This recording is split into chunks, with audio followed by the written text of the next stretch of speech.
తెలంగాణ రాష్ట్రంలో కాంగ్రెస్ ప్రభుత్వం అధికారంలో వచ్చిన తర్వాత ప్రజా సంక్షేమ పథకాలకు పుట్టినిల్లుగా మారింది. కాగా, ఇప్పటికే ఇచ్చిన హామీలను అమలు చేసేందుకు సీఎం రేవంత్ రెడ్డి నేతృత్వంలో కాంగ్రెస్ ప్రభుత్వం శరవేగంగా అడుగులు వేస్తుంది. కాగా, ఇప్పటికే మహాలక్ష్మి పథకంతో పాటు రాజీవ్ ఆరోగ్యశ్రీ పరిమితిని పెంచడం, 200 యూనిట్ల లోపు ఉచిత కరెంట్, రూ. 500 గ్యాస్ సిలిండర్ వంటి పథకాలను అందిస్తుంది.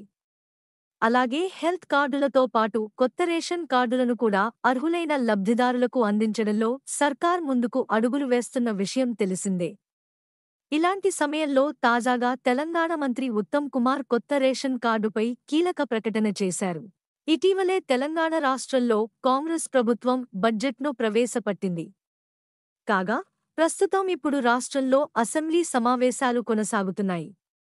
దీంతో ప్రతిపక్ష పార్టీల మధ్య హోరుహోరీగా ఆరోపణలు, వాదనలు జరుగుతున్నాయి. ఈ క్రమంలోనే తాజాగా అసెంబ్లీలో మంత్రి ఉత్తమ్ కుమార్ రెడ్డి రేషన్ కార్డుపై ఆసక్తికర వ్యాఖ్యలు చేశారు. ఈ సందర్భంగా ఆయన మాట్లాడుతూ, తమ ప్రభుత్వం అర్హులైన ప్రతి ఒక్క లబ్ధిదారుడికి రేషన్ కార్డుతో పాటు పలు పథకాలు అందేలా చూస్తుందని పేర్కొన్నారు. ముఖ్యంగా ఆగస్టు 1 కేబినెట్ భేటీ అవుతుందని, దానిలో విధివిధానాలను రూపొందిస్తామని తెలిపారు.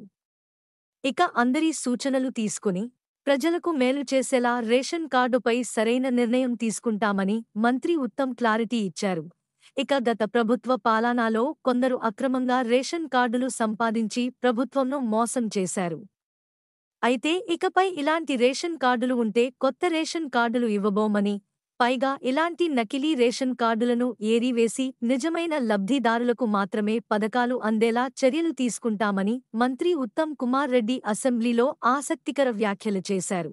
అలాగే పేదలకు కూడా సన్న బియ్యం కూడా అందిస్తామన్నారు. అంతేకాకుండా గత ప్రభుత్వం 10 ఏళ్ల పాలనలో ఎప్పుడూ కొత్త రేషన్ కార్డులు జారీ చేయలేదన్నారు. కానీ తమ ప్రభుత్వం మాత్రం అర్హులైన ప్రజల కోసం చిత్తశుద్ధితో అన్నీ అమలు చేస్తామని వ్యాఖ్యలు చేశారు. మరి కొత్త రేషన్ కార్డులపై మంత్రి చేసిన కీలక వ్యాఖ్యలపై మీ అభిప్రాయాలను కామెంట్స్ రూపంలో తెలియజేయండి. మన ఛానల్కి సబ్స్క్రైబ్ చేసుకోండి, లైక్ చేయండి మరియు కామెంట్ చేయండి. మీ సపోర్ట్ మాకు చాలా ముఖ్యం. కొత్త వార్తలు మరియు అప్డేట్స్ కోసం బెల్ ఐకాన్ని నొక్కండి.